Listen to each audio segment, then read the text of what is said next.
Assalamualaikum warahmatullahi wabarakatuh. Kami dari kelompok 2 akan mempresentasikan hasil proyek kami yang berjudul Analisis dan Perancangan Sistem Informasi Pencatatan Perpustakaan. Tugas ini dibuat untuk memenuhi proyek akhir mata kuliah Analisis dan Perancangan Sistem Informasi kode mata kuliah CSF 414 dengan dosen pengampu Bapak Arif Ihwani. Berikut adalah anggota kelompok kami, yaitu saya sendiri Herwan Jailani, kemudian Aji Prakoso, Jansen Yuda Pratama, Sahrul Ramadan, dan juga Alwindo Malik. Pendahuluan.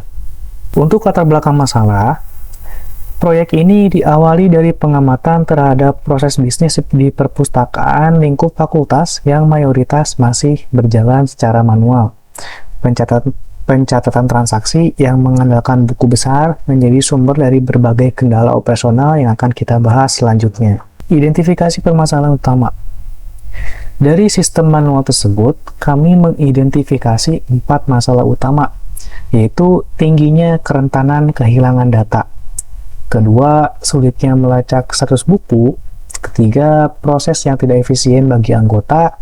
Dan yang terakhir, proses pelaporan yang sangat memakan waktu, serta rawan terjadi human error. Analisis sistem berjalan.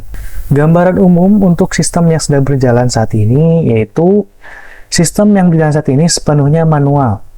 Alur peminjaman dan juga pengembalian berpusat pada satu artefak, yaitu buku besar tadi. Nah, ketergantungan ini yang pastinya akan menjadi titik kritis utama dalam operasional perpustakaan nantinya. Nah, kemudian kita sudah melakukan wawancara, meskipun ini simulasi saja, ya. Jadi untuk hasilnya itu adalah mengkonfirmasi permasalahan yang ada.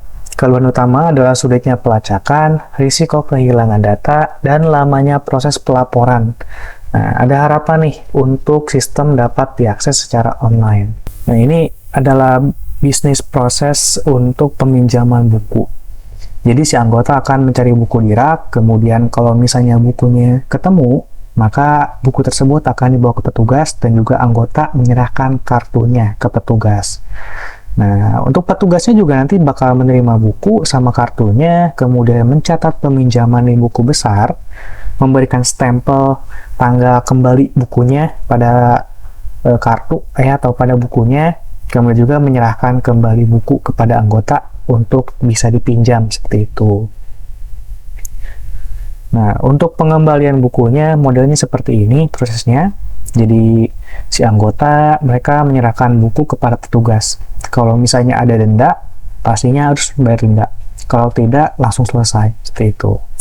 Nah, dari sisi petugas, mereka menerima buku dari anggota. Kemudian memeriksa tanggal pengembalian. Apakah terlambat? Kalau misalnya terlambat, maka akan dikenakan denda. Nah, kalau misalnya ada denda, akan dihitung dan juga diinformasikan kembali kepada anggota. Kemudian mencari data peminjaman di buku besar, dan memberi tanda lunas kalau misalnya sudah dibayar untuk denda tersebut. Nah, kalau misalnya tidak ada denda, pastinya si petugas langsung mencari data di buku besar tadi, kemudian mencatat ya kalau sudah dikembalikan dan mengembalikan buku ke rak seperti itu. Kemudian analisis kebutuhan sistem yang baru.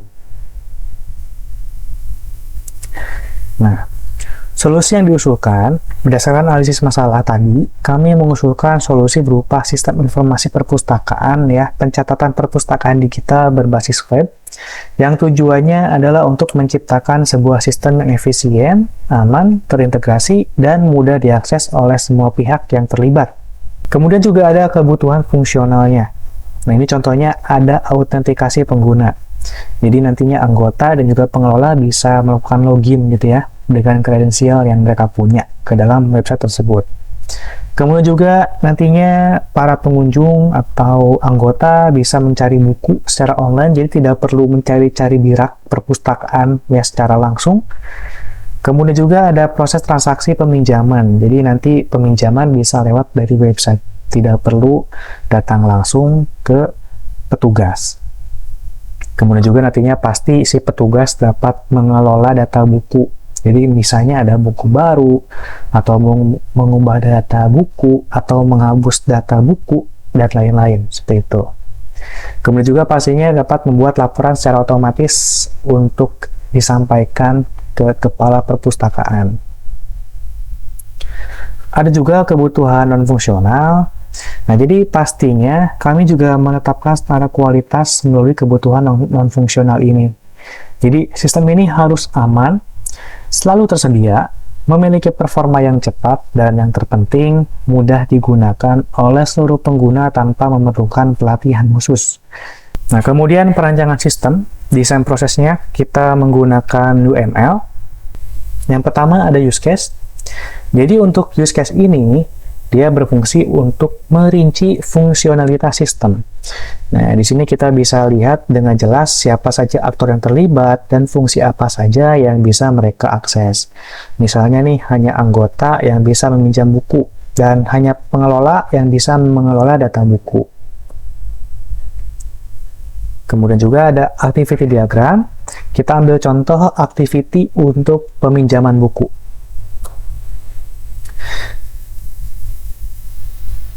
Di sini kita bisa lihat langkah demi langkahnya, mulai dari anggota memilih buku, kemudian sistem memvalidasi, hingga transaksinya tercatat. Nah, ini juga digunakan Swimlane ya, untuk memperjelas pembagian tugas antara pengguna dan sistem. Kemudian ada kelas diagram. Nah, dari sisi teknis, diagram ini berfungsi sebagai blueprint dari struktur data sistem. Jadi diagram ini mendefinisikan semua entitas penting seperti buku, anggota, dan transaksi, beserta data apa saja yang akan mereka simpan dan bagaimana mereka saling berhubungan satu sama lain. Kemudian ada sequence diagram. Kita ambil contoh untuk sequence diagram fitur login. Nah, kalau misalnya kelas diagram adalah blueprint statis, maka sequence diagram ini menunjukkan bagaimana blueprint itu hidup. Seperti itu. Ya, contohnya, dalam login ini, diagram menunjukkan urutan komunikasi, mulai dari anggota, memasukkan data di login page, kemudian diteruskan ke out controller untuk divalidasi di database, hingga nantinya diarahkan ke dashboard. Berikutnya ada komponen diagram.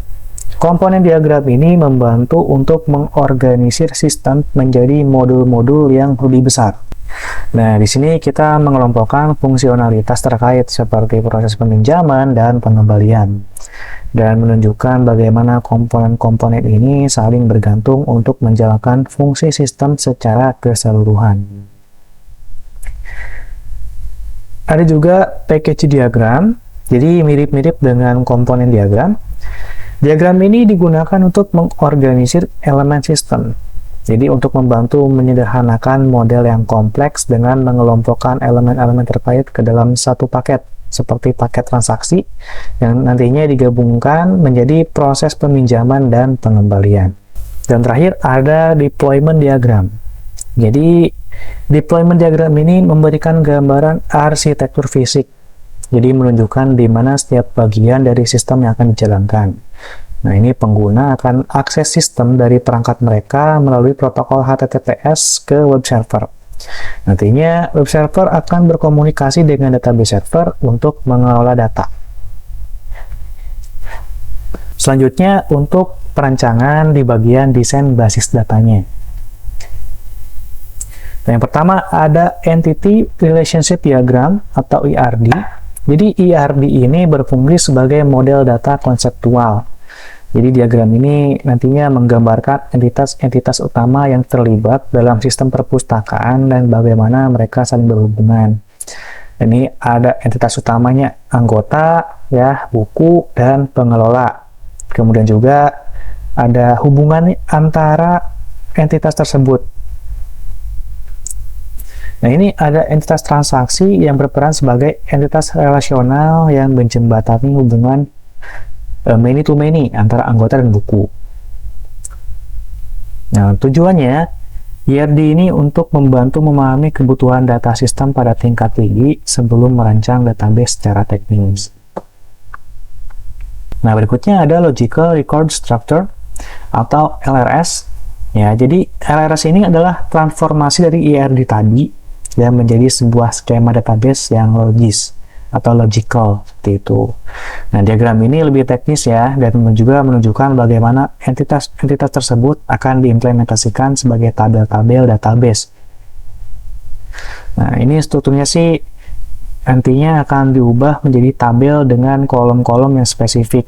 Jadi kalau misalnya di ERD tadi kan dia cuma ada datanya saja, kalau ini dia juga ada tipe datanya, misalnya ini nama, dia varchar, dan juga lain-lain.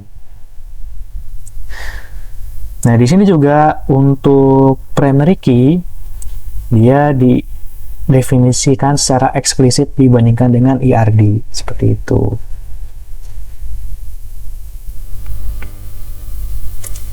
Nah, berikutnya ada desain UI UX.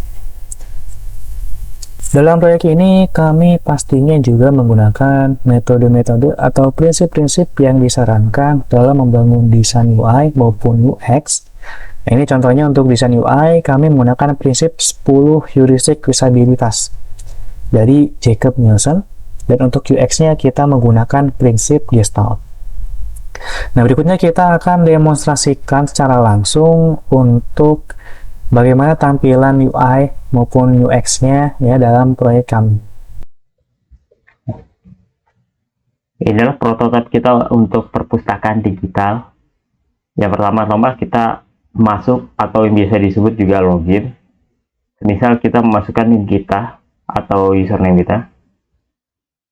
Lalu kita masuk.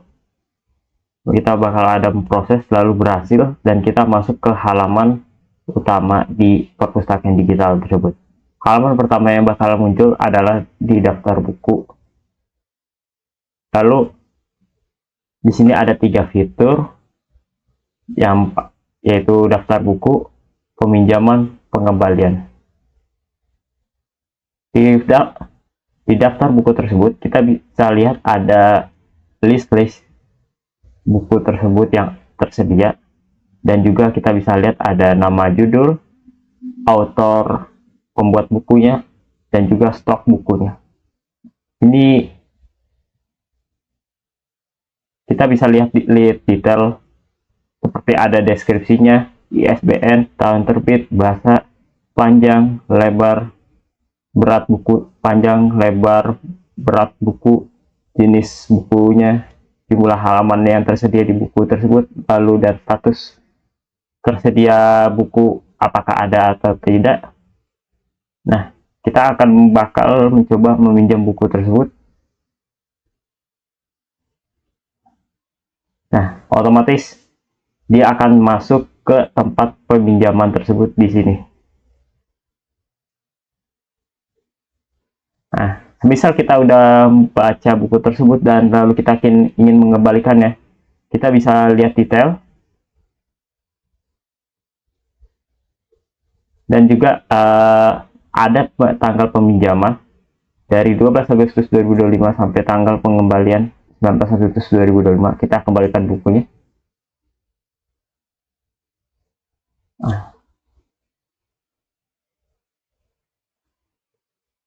Nah, otomatis dia akan masuk ke pengembaliannya. Kita juga bisa lihat detail lagi. Ini adalah pengembalian buku ini sama halnya seperti tempat histori kita, tempat histori untuk buku kita yang sudah kita pinjam.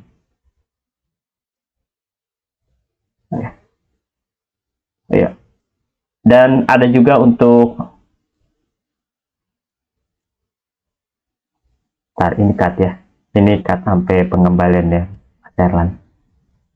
Nah, dan jangan lupa kita juga bisa untuk keluar. Nah, otomatis dia akan langsung masuk, otomatis dia akan kembali ke tempat login page lagi. Oh ya,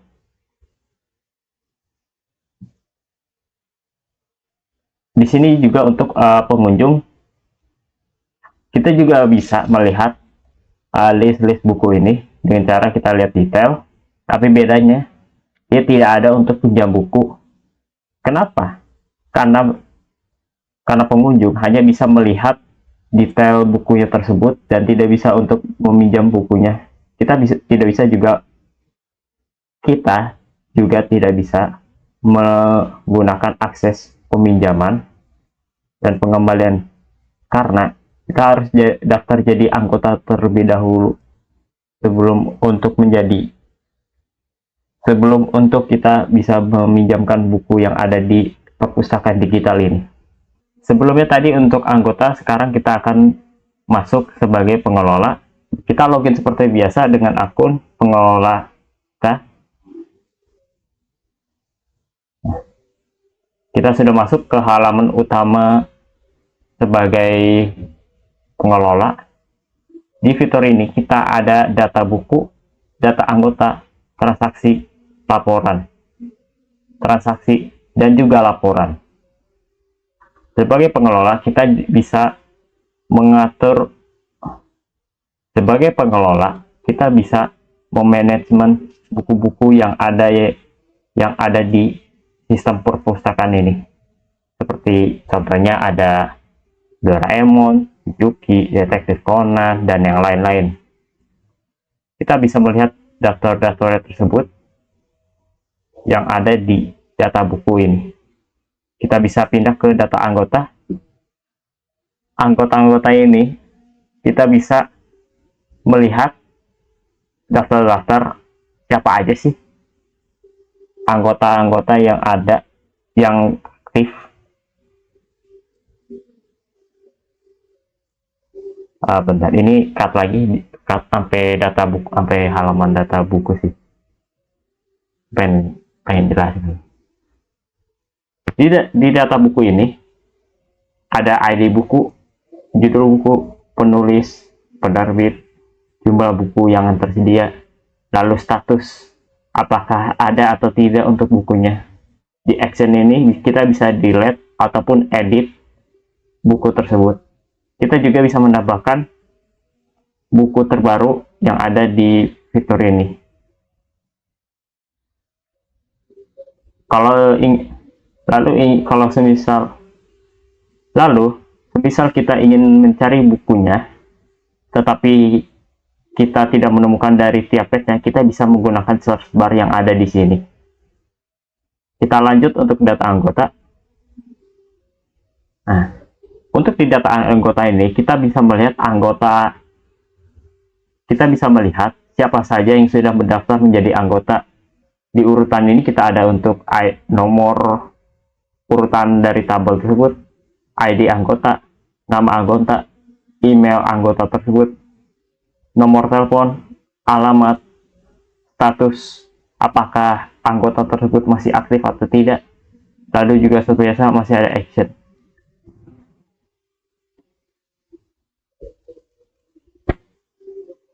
Nah, tadi kalau kita semisal daftar akun tersebut, kita tidak akan langsung menjadi anggota, melainkan kita menjadi pengunjung. Yang seperti sebelumnya tadi untuk pengunjung. Kalau ingin menjadi anggota, kita harus daftar dulu ke petugas atau ke pengelola kita. Dengan cara kita, semisal sudah sampai permintaan pengunjung ingin menjadikan dia jadi anggota, kita akan menambahkan anggota itu yang ingin kita akan menambahkan ke anggota, lalu masukkan nama, nomor email, dan juga alamatnya dia. Otomatis dia akan masuk ke dalam tabel di sini. Lanjut kita di transaksi. Nah, untuk transaksi di sini kita bisa lihat beberapa anggota yang telah meminjamkan buku tersebut. Seperti nama anggota ini yaitu Rizan Ismail, dengan dia meminjam buku Doraemon dari tanggal 20 bulan 4 2025 sampai tanggal 29 bulan 4 2025. Kita bisa tolak ataupun terima untuk apakah Rizan Ismaili ini diterima untuk peminjaman bukunya. Kalau misal kita terima, otomatis dia akan masuk ke pengembalian tersebut. Nah, di pengembalian ini kita bisa melakukan penalti atau terima. Misal dia melewati tanggal kembalinya, kita bisa melakukan penalti untuk Rusian Ismaili ini. Ataupun tidak usah pun juga tidak apa, kita bisa terima pengembalian tersebut. Lanjut untuk kita ke laporan. Nah, kita bisa lihat ada banyaknya laporan yang masuk, semisal laporan teknis, laporan buku, ataupun sebagainya. Ada berbagai laporan yang masuk dari anggota-anggota lainnya. Lalu juga kita bisa upload laporan ini di laporan tiap bulan ya. Untuk kepala perpustakaan, kita bisa masuk seperti biasa. Nah, sebagai kepala perpustakaan, kita bisa melihat ada laporan yang sudah dimasukkan oleh pengelola perpustakaan. Kita bisa lihat laporannya tersebut. Setelah kita bisa lihat laporannya, kita bisa memilih apakah kita tolak ataupun kita terima laporan yang ada di sana. Nah, sebagai kesimpulan, sistem manual yang ada saat ini masih memiliki banyak kelemahan. Jadi, solusi yang kami tawarkan adalah sebuah sistem digital. Sistem digital yang telah dirancang secara komprehensif, dari analisis proses bisnis hingga arsitektur teknisnya. Hasilnya adalah sebuah blueprint yang solid dan siap untuk tahap pengembangan. Sekian presentasi dari kelompok kami mengenai analisis dan juga perancangan sistem informasi pencatatan perpustakaan. Atas perhatiannya, kami ucapkan terima kasih sebanyak-banyaknya. Dan juga apabila ada kesalahan dan kekurangan, mohon bisa dimaafkan. Wassalamualaikum warahmatullahi wabarakatuh.